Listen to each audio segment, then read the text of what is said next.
50 കൃതജ്ഞത യഥാർത്ഥ ബലി. കർത്താവായ ദൈവം ശക്തനായവൻ സംസാരിക്കുന്നു. കിഴക്ക് മുതൽ പടിഞ്ഞാറ് വരെയുള്ള ഭൂമി മുഴുവനെയും അവിടുന്ന് വിളിക്കുന്നു. സൗന്ദര്യത്തികവായ സിയോനിൽ നിന്ന് ദൈവം പ്രകാശിക്കുന്നു. നമ്മുടെ ദൈവം വരുന്നു, അവിടുന്ന് മൗനമായിരിക്കുകയില്ല. അവിടുത്തെ മുൻപിൽ സംഹാരാഗ്നിയുണ്ട്, അവിടുത്തെ ചുറ്റും കൊടുങ്കാറ്റ് ഇരമ്പുന്നു. തൻ്റെ ജനത്തെ വിധിക്കാൻ അവിടുന്ന് ആകാശത്തെയും ഭൂമിയെയും വിളിക്കുന്നു. ബലിയർപ്പണത്തോടെ എന്നോട് ഉടമ്പടി ചെയ്തിട്ടുള്ള എൻ്റെ വിശ്വസ്തരെ എൻ്റെ അടുത്ത് വിളിച്ചു കൂട്ടുവിൻ. ആകാശം അവിടുത്തെ നീതിയെ ഉദ്ഘോഷിക്കുന്നു. ദൈവം തന്നെയാണ് വിധികർത്താവ്. എൻ്റെ ജനമേ കേൾക്കുവിൻ, ഞാനിതാ സംസാരിക്കുന്നു. ഇസ്രായേലേ, ഞാൻ നിനക്കെതിരെ സാക്ഷ്യം നൽകും. ഞാനാണ് ദൈവം, നിൻ്റെ ദൈവം. നിൻ്റെ ബലികളെക്കുറിച്ച് ഞാൻ നിന്നെ ശാസിക്കുന്നില്ല. നിൻ്റെ ദഹനബലികൾ നിരന്തരം എൻ്റെ മുൻപിലുണ്ട്. നിൻ്റെ വീട്ടിൽ നിന്ന് കാളയെയോ നിൻ്റെ ആട്ടിൻപറ്റത്തിൽ നിന്ന് മുട്ടാടിനെയോ ഞാൻ സ്വീകരിക്കുകയില്ല.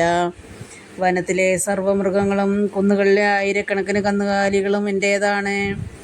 ആകാശത്തിലെ പറവകളെ ഞാൻ അറിയുന്നു. വയലിൽ ചരിക്കുന്നവയെല്ലാം എൻ്റേതാണ്. എനിക്ക് വിശന്നാൽ ഞാൻ നിന്നോട് പറയുകയില്ല. ലോകവും അതിലുള്ള സമസ്തവും എൻ്റേതാണ്. ഞാൻ കാളകളുടെ മാംസം തിന്നുമോ, ആടുകളുടെ രക്തം കുടിക്കുമോ? കൃതജ്ഞതയായിരിക്കട്ടെ നീ ദൈവത്തിന് അർപ്പിക്കുന്ന ബലി. അത്യുന്നതനുള്ള നിൻ്റെ നേർച്ചകൾ നിറവേറ്റുക. അനർത്ഥകാലത്ത് എന്നെ വിളിച്ചപേക്ഷിക്കുക, ഞാൻ നിന്നെ മോചിപ്പിക്കും. നീ എന്നെ മഹത്വപ്പെടുത്തുകയും ചെയ്യും. ഞാൻ ദുഷ്ടനോട് ദൈവം പറയുന്നു, എൻ്റെ നിയമങ്ങൾ ഉരുവിടാനോ എൻ്റെ ഉടമ്പടിയെക്കുറിച്ച് ഉരിയാടാനോ നിനക്കെന്തേ കാര്യം? നീ ശിക്ഷണത്തെ വെറുക്കുന്നു, എൻ്റെ വചനത്തെ നീ അവഗണിക്കുന്നു. കള്ളനെ കണ്ടാൽ നീ അവനോട് കൂട്ടുചേരും. വ്യഭിചാരികളോട് നീ ചങ്ങാത്തം കൂടുന്നു. നിൻ്റെ വായ് നീ തിന്മയ്ക്ക് തുറന്നിട്ടിരിക്കുന്നു. നിൻ്റെ നാവ് വഞ്ചനയ്ക്ക് രൂപം നൽകുന്നു. നീ നിൻ്റെ സഹോദരനെതിരായി സംസാരിച്ചു കൊണ്ടിരിക്കുന്നു. സ്വന്തം സഹോദരനെതിരെ നീ അപവാദം പരത്തുന്നു.